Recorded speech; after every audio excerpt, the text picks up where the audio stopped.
자네들 나와 함께 북으로 간다. 알았나? 불복종 시 쏜다. 1977년 10월 발생한 사상 초유의 육군 중령 월북 사건. 지금 시작합니다.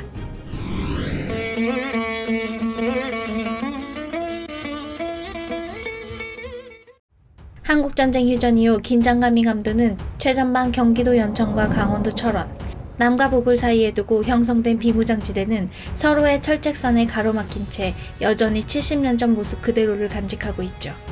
하지만 비무장지대라는 말 뒤엔 전쟁 중 매설된 무수히 많은 지뢰들, 삼엄하게 감시하는 서로의 경계망은 말 그대로 휴전국의 모습을 보여주고 있습니다. 역곡천, 그리고 비무장지대 안에는 남과 북을 가로질러 유유히 흐르고 있는 하천이 존재하고 있죠. 비교적 지뢰가 매설되지 않았기에 이동 시 부상의 위험이 적고 비무장지대를 관통하는 하천 중에는 특이하게도 북측 강원도 평강군에서 시작되어 남측 철원군으로 들어온 뒤 다시 북측 철원군으로 흘러 임진강에 합류되는 흐름을 가진 하천이 바로 역곡천이었습니다. 따라서 그 물길을 따라 길을 잃지 않고 남북으로 오가기가 비교적 쉬웠기에 오랜 시간 북한에선 무장간첩을 내려보내는 루트로 많이 쓰여왔습니다. 하지만 북한뿐 아니라 남한에서도 그 길을 따라 북으로 떠나는 사람들이 생겨나기도 했죠. 비무장지대를 품고 있는 경기도 연천의 24단, 그리고 1977년 이 지역의 경계 임무를 맡고 있던 24단의 대대장 유은학 중령, 공격작전 전술교관으로 근무했던 그는 대한민국 육군의 전술에 관한 전문가였죠. 그런데 그런 그에게 어떤 일이 있었던 걸까요? 유은학 중령은 어느 날 중대 결심을 하게 됩니다. 1977년 10월 20일 오늘 대한민국을 버리고 북으로 간다. 그는 군용 지프를 이용해 비무장지대로 향합니다. 그런데 순찰을 한다는 명목으로 혼자가 아닌 무전통신병과 운전병을 대동했던 것이죠. 그들이 그저 영문도 모른 채 상사와의 순찰을 나섰던 그때, 지금 이 순간 자네들 나와 함께 북으로 간다. 알았나? 불복종 시 쏜다. 차가 남방 한계선을 넘어서자 유은학은 급히 멈추고 준비했던 권총을 꺼내 부하들에게 겨누고 맙니다. 대대장님, 저는 절대 갈 수 없습니다. 운전병이 강하게 거부하자 그의 발목에 권총을 쏘았죠. 그가 총에 맞아 나뒹구는 모습을 본 통신병은 마지못해 동의했고 결국 둘은 북으로 가는 길을 선택합니다. 역곡천을 따라 만들어진 안전통로나 현지 지형 등 내부 사정을 꿰뚫고 있던 그였기에 지뢰도 그 무엇도 크게 두려운 것이 아니었죠. 각하, 24단 대대장이 통신병을 데리고 월북했다고 합니다. 한편 소식이 비밀리에 보고되자 청와대는 발칵 뒤집어집니다. 뭐야? 그거 하나 단속을 못하고? 재떨이를 집어던지며 격노하는 대통령 박정희.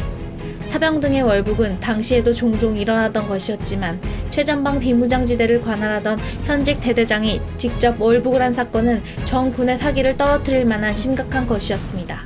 게다가 유은학 중령은 공격 전술의 전문가였고 그가 북한에 갔다는 것은 대한민국 육군의 전술 암호에 관한 모든 정보가 적군인 북한군에 노출된 것을 의미했습니다. 언론에 새나가지 않게 통제해. 하지만 소문이 돌기 시작하자 6일 만에 언론에 공개된 첫 보도는 뜻밖에도 국군 장병 2명의 피랍 소식이었죠. 북한의 납치 행각이 문제가 되던 시절이었기에 이는 그중 하나의 사건으로 여겨졌습니다. 그리고 즉시 주한 유엔군 사령부에도 보고되었죠.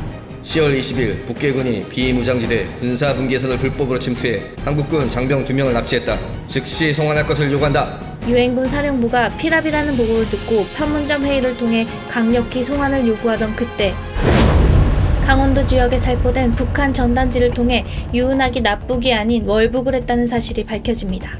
북한은 남한의 비무장지대를 담당하는 지휘관이 월북한 사건을 대남 선전용으로 썼던 것이죠.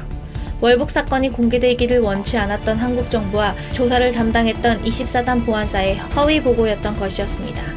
그런데 그는 왜 북한으로 가는 극단적인 방법을 선택했을까요? 도박빚이 있었대요. 가정불화가 있었대요. 공금을 횡령했대요. 정부에서는 그의 월북이 밝혀지자 그 이후로 개인적인 문제들을 지목합니다. 하지만 여러 증언을 통해 원리 원칙주의자인 그가 당시 무소불위의 권력을 가졌던 보안사 부대원들과의 갈등이 있었음이 드러나기도 했죠. 사건 이후 한국군이 해결해야 할 문제는 결코 적지 않았습니다. 북한에 노출된 전술규범, 암호체계 등을 전면 교체하는데 막대한 비용이 소모되어야 했고 책임이 있던 사단장 및 지휘관들은 줄줄이 군복을 벗어야 했죠. 게다가 대대장이었던 유은학이 근무하던 24단은 비무장지대 경계 업무에서 배제되며 양평에 있는 5사단과 주둔지를 교체할 수밖에 없었습니다. 크나큰 파장을 일으키며 가족을 두고 다시는 돌아올 수 없는 곳으로 간 유은학 중령, 그리고 상사의 협박을 거부하지 못해 강제로 북한행을 했던 통신병 오봉주 일병.